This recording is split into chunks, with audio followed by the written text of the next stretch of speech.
This is a tale of the trenches, told when the shadows creep over the bay and traverse, and poppies fall asleep. When men stand still to their rifles, and star shells riot and flare, flung from the sandbagged alleys into the ghostly air. They see in the growing grasses that rise from the beaten zone their poor forgotten comrades, wasting in skin and bone. And the grasses grow silently o'er them, where comrade and foe are blent, in God's own peaceful churchyard, when the fire of their might is spent. But the men who stand to their rifles see all the dead in the plain rise at the hour of midnight and fight their battles again. Each to his place in the combat, all to the parts they played, with bayonet brisk to its purpose, rifle and hand grenade. And shadow races with shadow, and steel comes quick on steel, swords that are deadly silent, and shadows that cannot feel. And shades recoil and recover, and fade away as they fall, in the space between the trenches, and the watchers see it all. The justice of a cause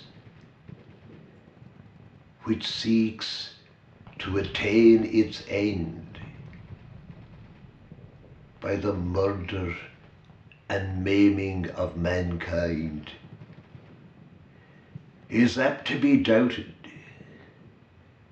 by a man who has come through a bayonet charge. The dead, lying on the grass, seem to ask, why has this been done to us? Why have you done it, brothers? What purpose has it served?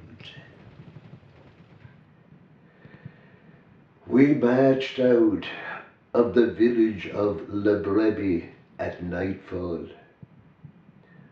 The moon, waning now at one of our corners, was shining brightly high in the eastern sky.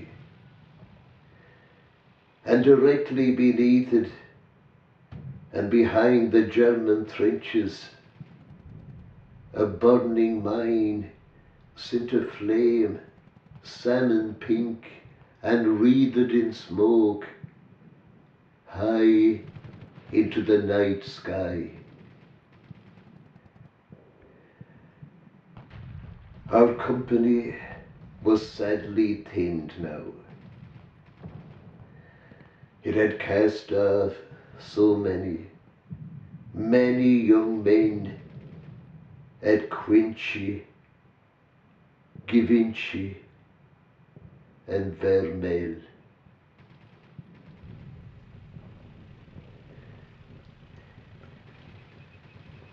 We marched through a world of slag heaps and chimney stacks, the moonlight streaming down the sides of the former like mist, and the smoke hung over the latter as straight as the chimneys themselves. Our way lay uphill, and at the top The full night of battle opened up before us. There were shells bursting in the fields up by Souchez, rifle flashes at Vermelles, long thin searchlights over Linz, and star shells, red, green, and electric white, rioting in a blaze of colour. Above the decay, death, and pity of the firing line.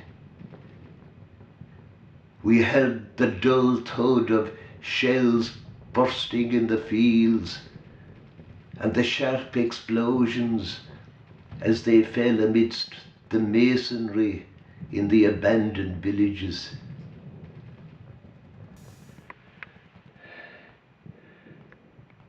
The road through which we marched was lined with houses, all in various stages of collapse. Some had merely a few tiles shot in, and more were levelled altogether. Some were still peopled. I saw a woman putting up shutters and small children drinking from tin mugs near the door. The garret of that house was blown in, and the rafters stuck above the tiles like long accusing fingers. Cats crooned their love song from the rooftops, and stray dogs slunk away as we approached. 'Twas funny, but in the abandoned villages, the people gone and laughter dead, you would often see stray dogs and love-making cats. Cats raised their primordial instinctive yowl in villages being raked by gunfire,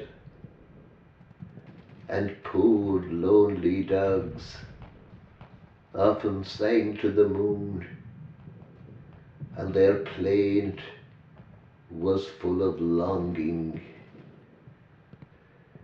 The night was still, and the air was keen,